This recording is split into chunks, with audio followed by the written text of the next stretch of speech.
Hi, I'm Jackie Emmons, and I'm going to be talking to you about my innovation, which involves reinforcement of pharmacological pain management among nursing students who were the audience for the innovation.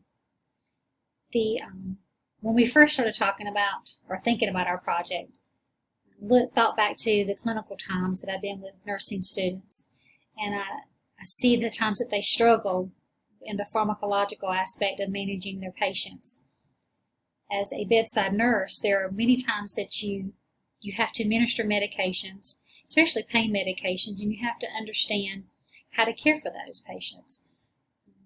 One of the quotes that I used in my paper talked about how pain is a subjective experience and how you can use things such as vital signs, facial expressions, positioning techniques, but there's nothing that is objective to monitor a patient's pain.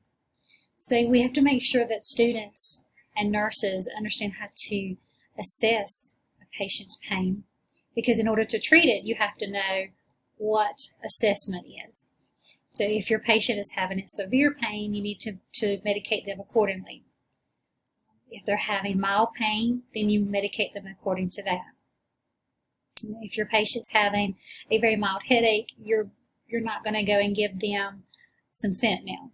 There's different ways to manage pain. So need to make sure that the student knows how to do an assessment. And I'll talk about that whenever I go through the innovation, the PowerPoint itself. So also, once I thought about the clinical experience that I had, I looked at the data for a local community college. So I looked at their Assessment Technology Institute, or ATI test, that the students take. They actually take those every semester, but at the end of the program, they take a comprehensive review, or a comprehensive predictor. This predictor allows the student and the college to see how that student may test on NCLEX.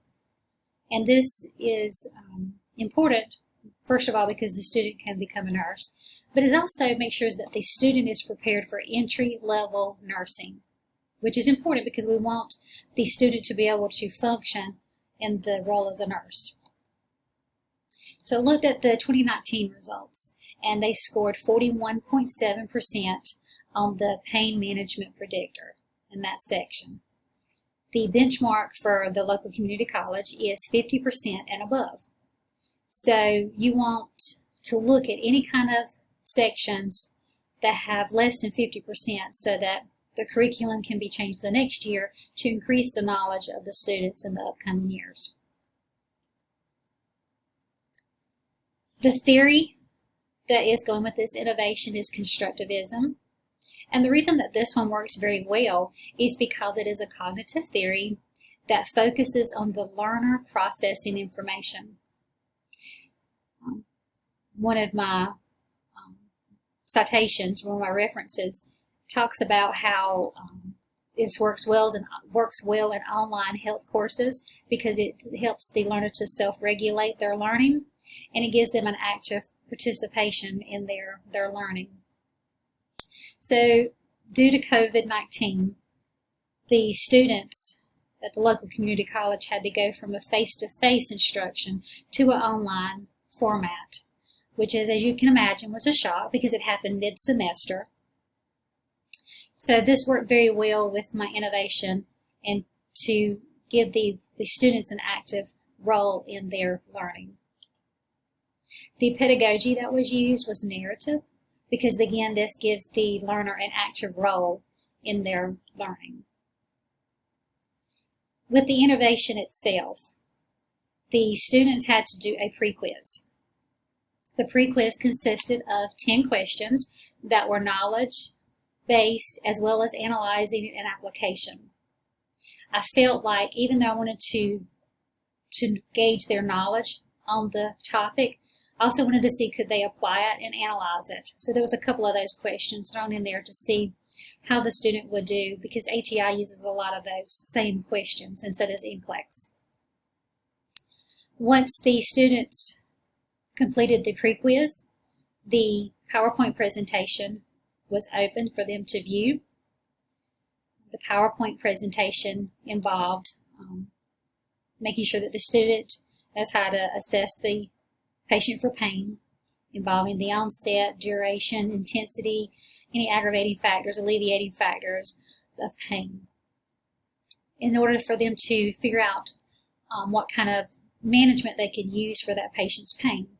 So it also went into opioids and non-opioid pain medications, any kind of nursing considerations to go with these pain medications and to deal with patients in pain.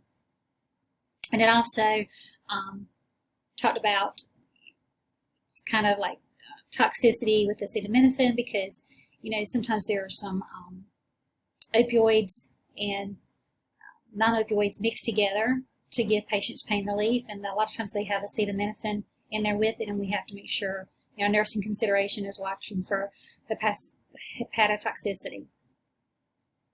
So I went into some things like that. Once the student had time to look at the PowerPoint presentation, they were given a post-quiz. The post-quiz consisted of the same 10 questions.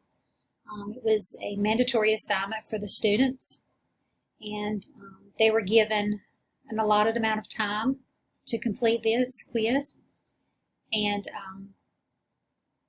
the results were quite interesting. I won't go into that because that goes into the next paper, but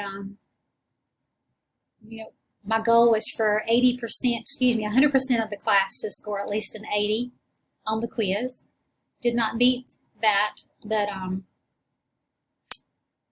they did come up with the ATI scores, because a week after they taken the pharmacological pain management quiz, they took their ATI predictor for their course.